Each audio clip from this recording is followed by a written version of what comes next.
Okay, Dr. Oliver, we're live now. So I'm going to give you a countdown. I'm not going to say one. I'll do five, four, three. I can't hear you. I'm sorry. If I turn you on, you're going to go to the stream. Okay. Ready? Five, four, three. Hey, EBC family and friends, so excited that you're with us on today. It's Wednesday, and of course, Wednesday is our time to come together for Bible study, and not just Bible study, but to have today we're having, of course, a candid conversation.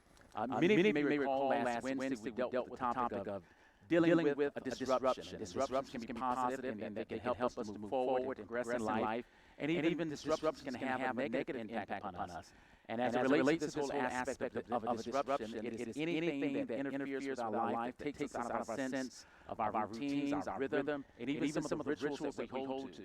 And it goes without, of course, much convincing that our world, globally, and even your world and my world personally, has been disrupted. We've dealt with and we're dealing with COVID-19 that has rocked our world from center to circumference, has had an impact upon every facet of our being. And so tonight I want to have a candid conversation, and I have with me tonight Dr. R.J., who is a member of our church, and not just a member of our church, a friend. And I'm so excited to have you with us on tonight as you would come today to give us some insight as therapists dealing with this whole aspect of mental health. And as many of you may know, of course, this particular month has been designated as Mental Health Awareness Month, and so we want to speak towards that end. So thank you so much for being with me on tonight.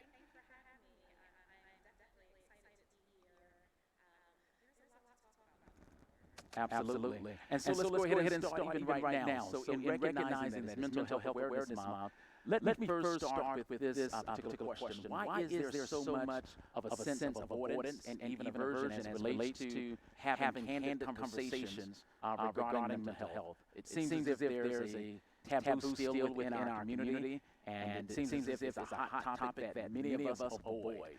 So help us to dispel, help us to debunk a lot of the negative stigma associated with mental health.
Just having a checkup as it relates to our members, and one of the questions dealt with how are you coping with COVID-19, and in reading through the responses that came from our congregation, I was absolutely impacted as a pastor because such words as I'm full of anxiety, I'm full of fear, I'm full of uncertainty. There's a lot of emotional baggage that people are carrying right now. So can you begin to help us deal with the emotional weight that comes with this whole experience of COVID-19? How do we begin to process it? Emotional weight is such a good description of what we're dealing with. Dr. Oliver, there is no playbook for this. We weren't prepared. No one, there's nothing in my documents in the DSM-5 that tells me what to do if there is a global pandemic. And there's nothing, in anybody anybody's playbook, really, to tell us what to do emotionally. And whenever we're caught off guard, whenever we don't have the tools that we need to deal with something, it can bring about fear.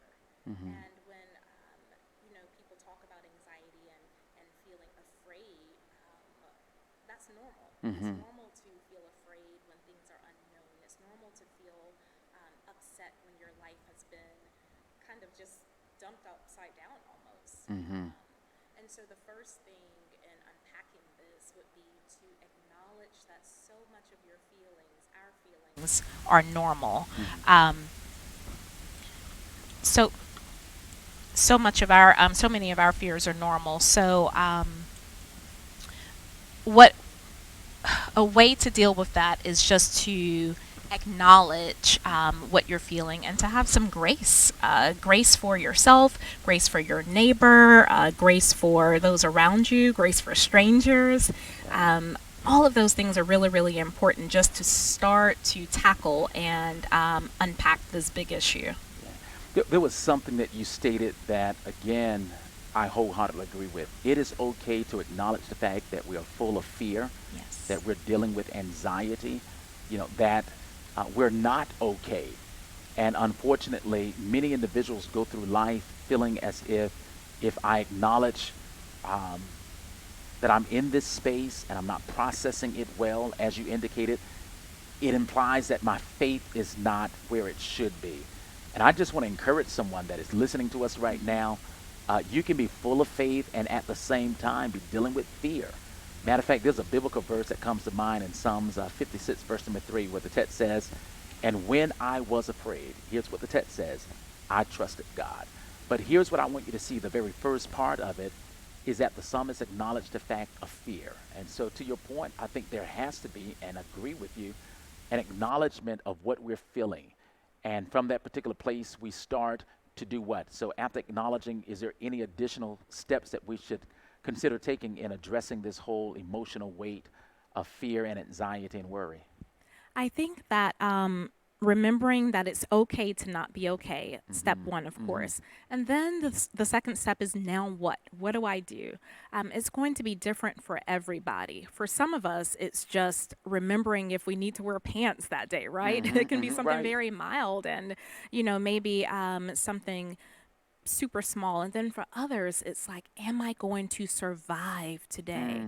So realizing that there's a whole continuum, there's a whole gamut of things that can happen with us as humans, and just to be aware that we can be on the one end one day and on another end the next day, and having some compassion about that. So let me jump in. You made mention that today, I'm feeling a certain way. So that to me seems to imply that from day to day, there may be a different set of feelings that we're dealing with. Is it like a roller coaster ride that one day I may be at a place of ecstasy and I'm excited and singing and rejoicing, and the next moment, to what you stated earlier before we came on camera, it seems as if you're just plummeting down a roller coaster ride. So that is it normal to have those type of fluctuating feelings, or how do we look at that? In a crisis, our bodies will figure out ways to survive and to respond. It is normal. It's normal to one day feel just afraid or sad, and the next day feel like, okay, I got this. We can do this. And the next day, maybe, oh, I'm not so sure. All of those things are normal. And just thinking about how many emotions we have as humans, often we only think about mad, sad, happy, excited, but there are a gazillion emotions. We have to think about embarrassed or lonely or, anything besides the ones that we generally talk about. So I'm saying all that to say, if we have the capacity to experience all of those different feelings, we are going to do that from day to day. It's normal, and it's okay to not know what will happen next and not be okay about that. Yeah, it's amazing. You utilize the term lonely, and as you're speaking, I'm going through all of the different surveys that I read and all of the different responses that came from members of our church. And one in particular, I recall a member who implied that they're elderly and they're home alone in this whole protocol of shelter in place. and how it is really having an impact upon her. And I can only imagine, not having anyone to talk to and just having, of course, the television there. What do you say to a person who's in that space, and how do they begin to process this because they can't see anyone directly, at least, or physically? So how do they process that moment? It is a really tough space to be in. Humans are meant to be relational. Yeah. There's a reason that solitary confinement is used as a punishment. Yeah.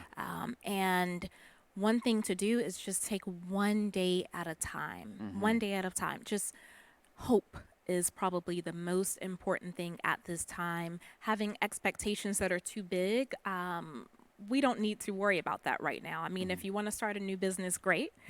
But if you just want to survive and just say, okay, today I got out of bed, that's okay too. So those who are lonely and actually isolated and alone, just one day at a time. This will not be forever. Maintain hope as much as possible. Reach out, ask for help, ask for what you need. Yeah. And so, again, just looking at life from my vantage point as a pastor, I've had the unfortunate responsibility of having to perform and conduct the homegoing celebrations and funerals of members of our church. And we're in an experience like never before. Wherein it's almost virtually impossible to have a large gathering for obvious reasons, and yet having celebrations of life and even the homegoing celebration of individuals who've transitioned is such a ritual, for life. We celebrate life coming into the world, and we also celebrate life exiting the world. What advice would you give, or what words of encouragement would you give to a person who was denied that ritual of being able to come together, being able to celebrate that person's life who has just transitioned? And quite candidly, a lot of the homegoing celebrations I've done recently has been graveside, just 9 individuals, and family members are having to watch via Zoom experiences. Is there any advice you can give from a counseling perspective that helps us emotionally and psychologically with that experience? Yes, I would say just acknowledge that this is not normal. It's okay to feel angry Yeah. about this situation. It's okay to be frustrated and mad and to feel like things are unfair. Allow yourself to feel these things without guilt. And, it's a human experience to want to say goodbye and have closure. And even that has been interrupted. I can just keep going back to having grace for yourself and for others, and allowing yourself to feel whatever it is you're feeling. Talk about it and just let it be. Let it be. I mean, it's an awful situation. It's something we did not have rules for, and we're just all taking this thing one day at a time. Yeah, absolutely. And I'm curious, from your seat, being one who's an essential worker, one, of course, who's on the front line, dealing with the mental and psychological and emotional well-being of the individual. What are you seeing that is emerging from this whole COVID-19 world that we live in now? I'm seeing definitely an increase in anxiety. So if whatever the issue was at the beginning, now it's times 1,000. Right. And so issues of anxiety, stress, worry, depression has increased. If there was an overeating issue, that has increased. Everything has been exacerbated. Everything has been pumped up another notch or two. And I'm also seeing professionals just overwhelmed, especially nurses. Our nurses are exhausted. They're overwhelmed. They are afraid. And the good news is that a lot of them are taking time to talk to somebody and seek help.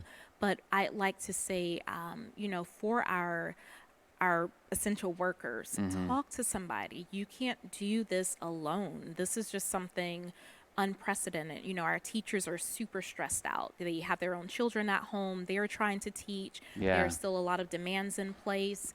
It's okay to reach out and ask for help during this time. Yeah.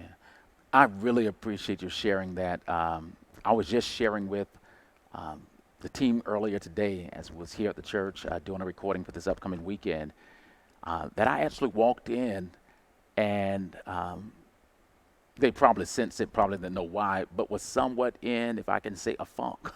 I was just emotionally just not here.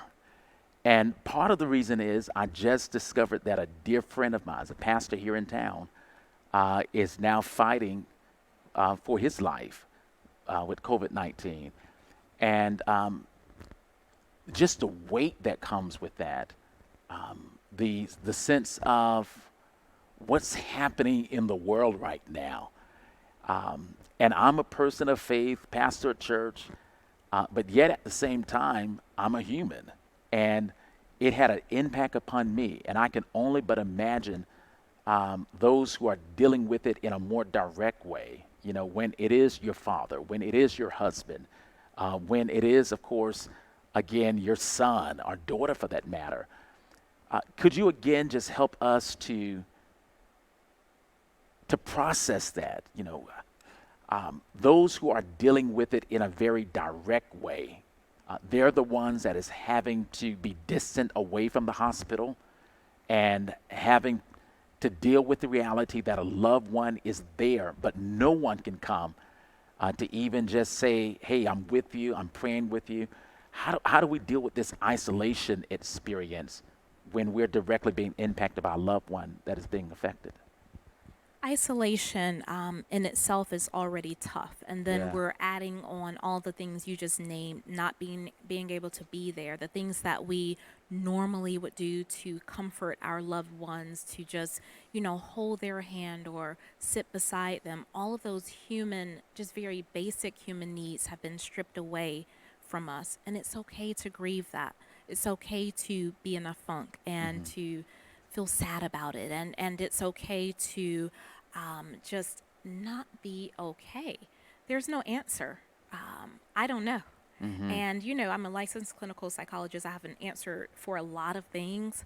I don't have an answer for this right here, and I'm okay with that. Hmm. I'm going to take one day at a time, and I think that if all of us just take one day at a time, one moment at a time, Yeah, we'll get through this. absolutely. Wow, that is so incredible. And even in light of what is occurring, not just with those who are in the professional community that's being impacted by that, about COVID-19, and those who are in the faith community. But let's talk a tad bit about the even more vulnerable kids. You know, as you and I was preparing for our conversation, we both, was swapping the parent stories.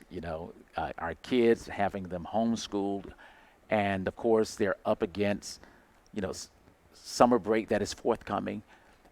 Talk to us a tad bit. How do we help our kids in this season? And we talked about that a few weeks ago. But for those who are perhaps for the first time hearing this, what advice would you give to that parent who's at their wits' end, dealing with having to not just parent, but having to teach now? It's definitely a stressor, and I can speak from experience. Absolutely. And I think it's okay for us to be human and to be normal in front of our kids and say, oh my gosh, I'm having a really, really tough day. Give me 10 minutes. Yeah, Take yeah, a break. yeah. And we don't have to, put on this cape and be amazing parent, right? We can Hmm. just be there, be present, be regular, sit down with our kids and say, this is scary for everybody. Hmm. And it's going to be okay. Yeah, yeah, Just give the balance of it all. Another thing is to acknowledge that kids may be grieving things that we don't even think about. They may be grieving playing at the park or yeah. playing basketball or things that are so normal and healthy for them they can't do right now. And so just taking the time to listen and be present. Now, the thing about that is it's hard to listen and be present if we're not taking care of ourselves and taking breaks. Yeah. Wow. Wow. So let's talk about that a tad bit. Taking care of ourselves. I know that's your sweet spot as it relates to this whole matter of self-care. What is it? What does it look like? And why is it necessary? Self care is the way that we function as who we are supposed to be. And so, what I mean by that, my belief is that we all have a purpose. We were put here for a reason. We have a mission. There's something we're supposed to be doing. Yeah. However, if we don't take care of ourselves, then we are unable to complete our mission Yeah. the way it's supposed to be done.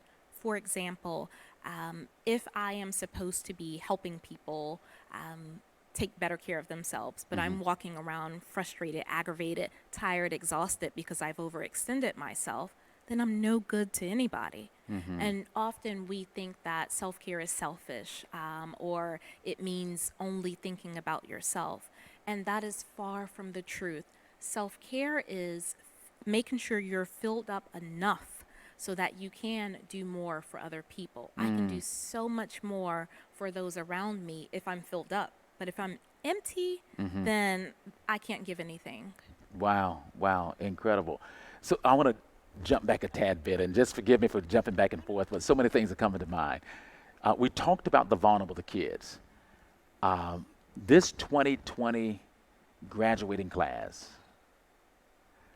that will not have the experience that we both, had, of course, going through high school, being able to have that graduation celebration, walking across the stage, that has been snatched and ripped away by COVID-19. What do you say to that high school student that is unfortunately denied that experience? I would say my heart goes out to you. Yeah. And, it's an experience that nobody would wish upon them. A lot of our high school students, they're not going to go on to secondary education. They may pick up a trade or go out into the workforce. So this is it. This was their time.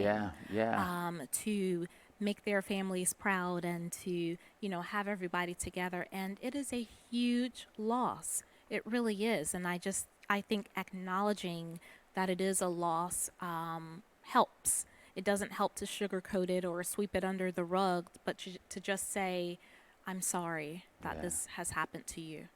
Yeah, that's good. Yeah. And one of the things that we are seeking to do here at EBC, met with our youth director, Brother Henry Jackson and Sister Joyce, and we're looking at a way in which we can demonstrate the celebration and excitement for all of our high school students that have graduated here at EBC.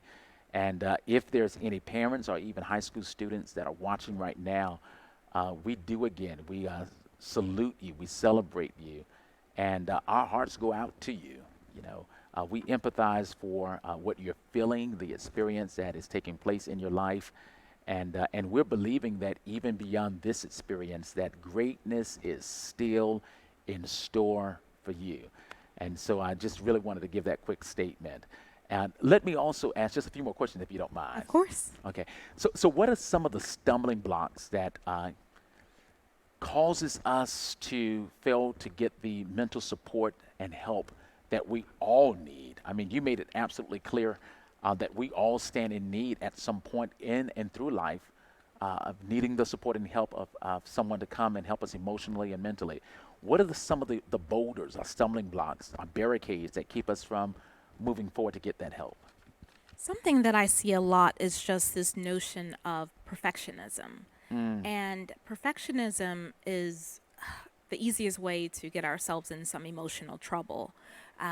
Feeling like we can't make mistakes and everything has to be good all the time. That's a huge stumbling block to getting help. Thinking that it's them and not me. That's a huge stumbling block to getting help. And even some professionals deal with that.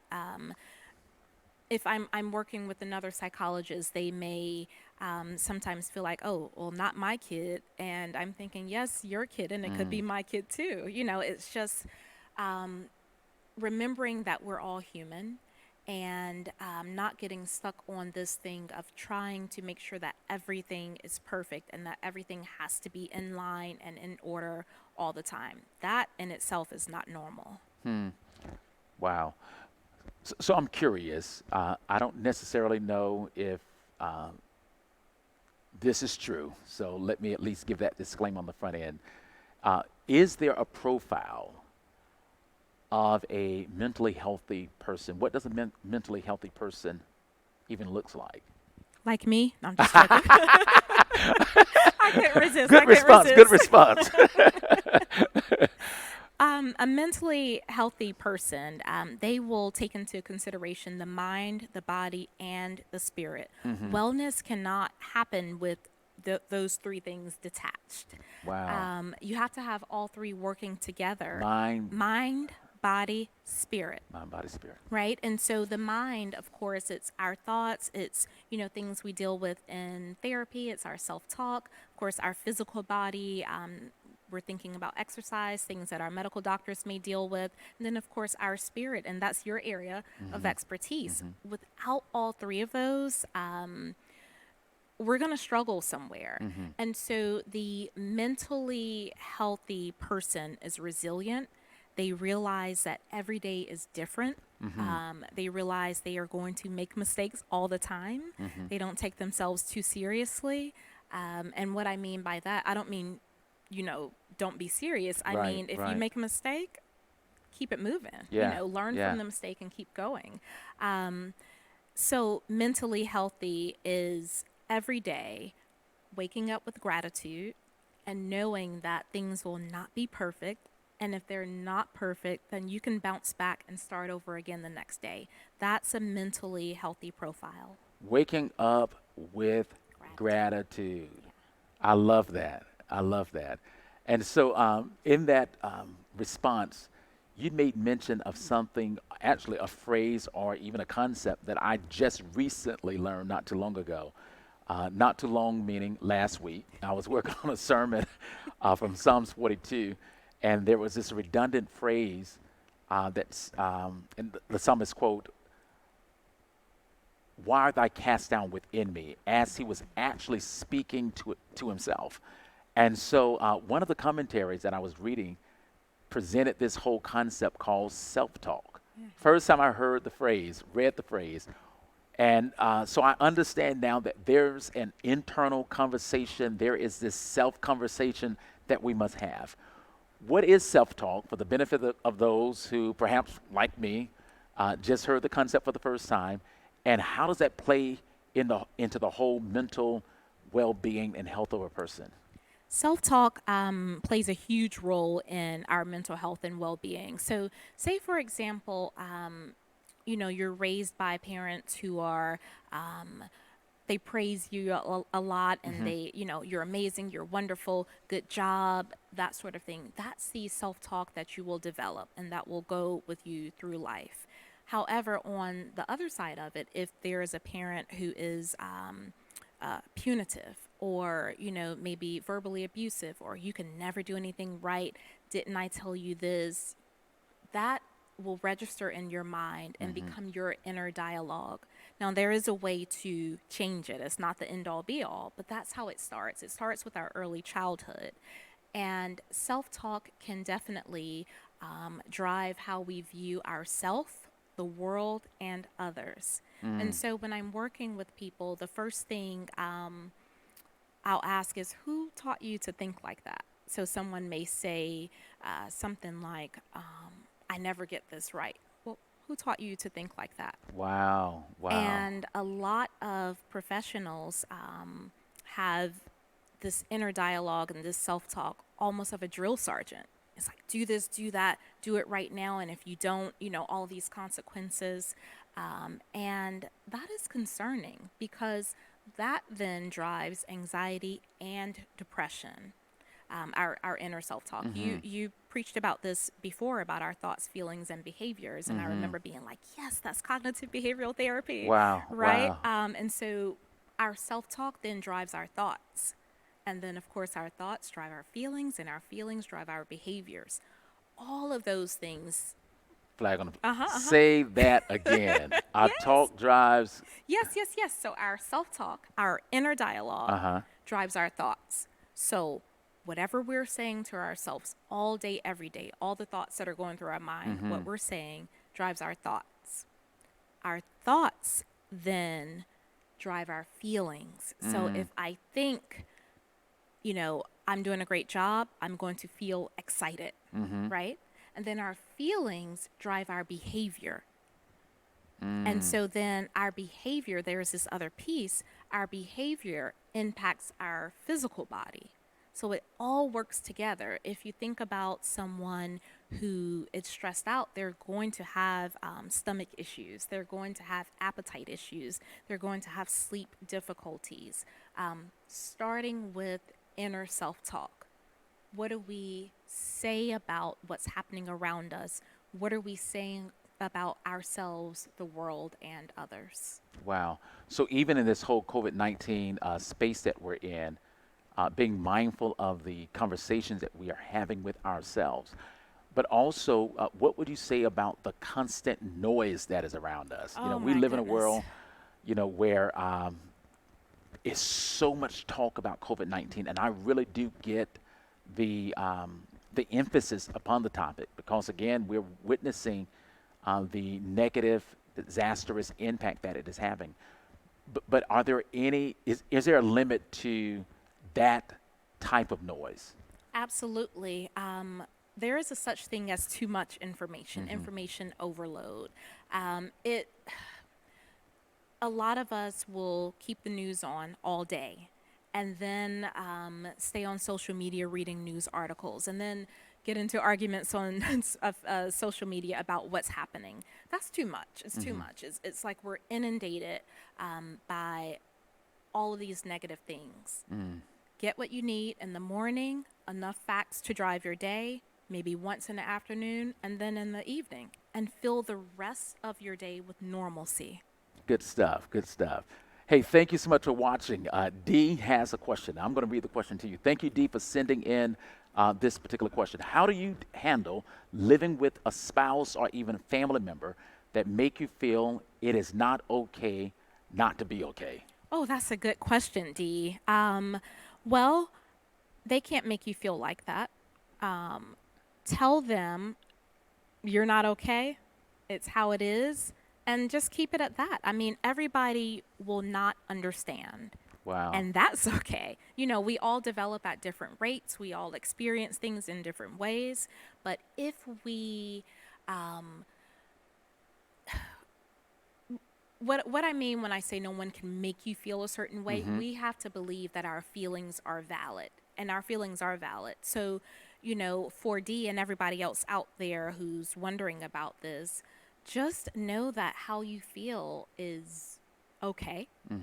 And people may or may not understand that. Yeah, yeah. And Dee, again, I really do appreciate your sharing that particular question. And candidly, again, a lot of the different comments that came in via the survey discuss the friction that is taking place within the confines of home, this whole shelter in place protocol that we're under, and how there is oftentimes a sense of misunderstanding, disagreements, friction, conflict, hostility, animosity, and all of that type of stuff. And so I want to personally just encourage you, as Dr. RJ has stated, owning your feelings and key phrase, your feelings, that they're what you're feeling and how you're thinking. And even if there is something regarding the feelings that perhaps is not healthy or even helpful, also acknowledging that. I love the way, of course, Dr. RJ stated the whole aspect of how we talk influence how we think, and how we think ultimately influence as well, how we behave. And so I just really want to encourage you to stay encouraged, number one. And thank you so much for participating and presenting that question. If there's any other questions, certainly feel free to forward them. And just a few more that I have for you as well. Of course. Let me also now ask, in light of this whole experience of the Mental Health Awareness Month, what advice would you give to a person who is somewhat on the fence? They're hearing this conversation. You have almost persuaded them to say, hey, I may want to go and get help. What advice would you give to just give them that last little push of encouragement to seek out the help that they may need? I would say this is not the time to let pride get in the way. This is not the time to kind of be shy about getting help. If there's any other time, this is it. Like, we need help. things are not normal, life is different, it happened drastically, and we're all impacted. And also to the person who's kind of on the edge, I'll share that I also have a therapist. In order for me Wow. to stay healthy, right, I have to see a therapist as well. And so I just think it's important to not get stuck on this. If somebody helps me, then that means something is wrong with me. It means something is right with you because you know when to get help. Okay, wonderful. We have another question. Thank you so much for that. Monique, of course, asks, are there any suggestions on coping with children under this time doing homeschooling and limited social interaction as parents? How do we keep them motivated? That's a good listen. How do we keep them motivated? I got another question to add to that. How do we keep them on task? But thank you so much, Monique, for sending that. How do we keep them You motivated know and on what? task? This may not be popular with parents, but I'll Okay. say they don't have to be on task. Okay. It's not a normal time. Everything is just kind of all out of order. No, I'm not saying let your homes be chaotic because Right. routine is important, structure is still important.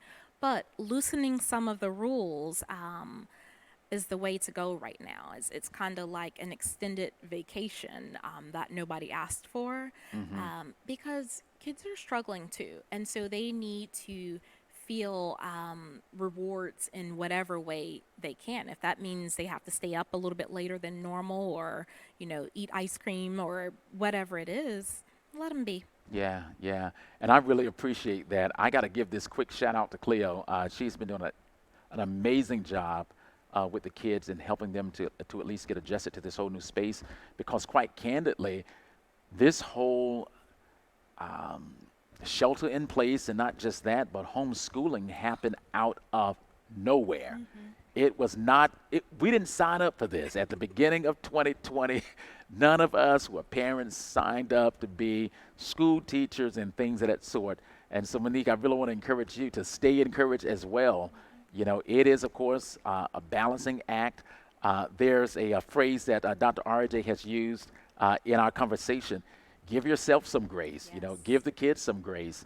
It's just a few more weeks to the finish line, and Clea and I, we're counting it off day by day. And so stay encouraged, my friend. Let me ask of you one final question. What advice, again, would you give in light of everything that we've discussed? If there was a person watching right now who's at a place of wanting to give up, they're at their existential breaking point where spiritually, mentally, emotionally, and all the above, it just feels as if they're about to lose it. What advice would you give? I would say hang on in there. I know it's a cliche, right? Every day will be different. One day we may feel hopeless. Tomorrow may be better. The next day may be even better. And I'll just say one day at a time, get some help. We're all in this together. We're all experiencing various feelings of grief and doubt, but it's going to get better. Yeah. Yeah. And so I really pray and trust that you would, of course, hold to that. There's three words that have become my mantra during this particular season. And quite candidly, the three words may end up being the traditional benediction that I give whenever we have our communal gathering. There's three words that I want you to hold on today to. Here it is. First word Dr. RJ has already shared with us. I want you to be hopeful. I want you to be hopeful. We're in a difficult and different space wherein each and every day life is throwing us different curveballs. I want to challenge you to be hopeful, to maintain a sense of a positive outlook, maintain a disposition of expecting things to get better. First word is be hopeful. Be hopeful. Here's the second word that I want to share with you. Be healthy. Hopeful, be healthy. Be healthy how? Mentally, as we're discussing today, mental health awareness.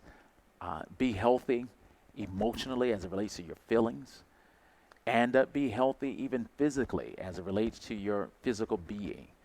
You know, you can have good mental health, but a poor body, and it has an impact. So I want to challenge you to be healthy in both of those, all three of those facets. Be hopeful, be healthy.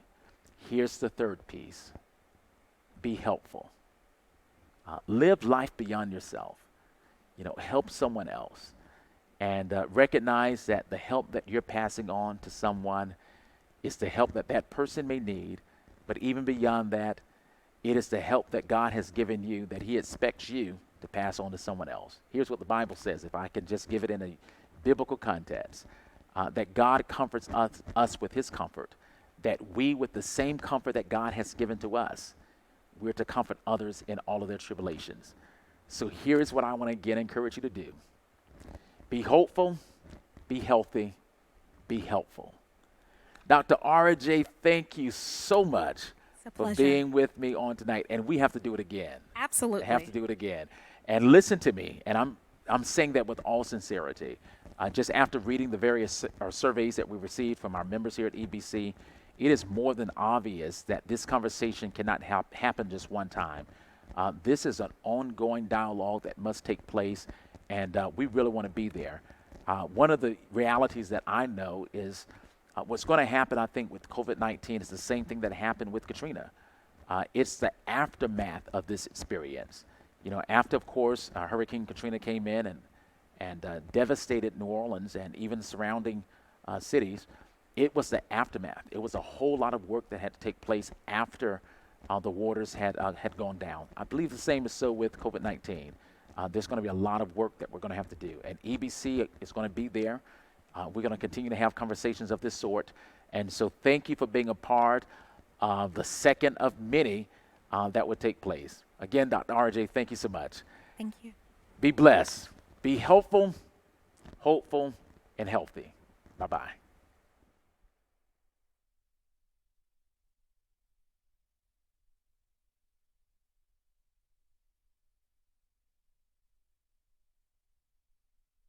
Yeah, it worked out well.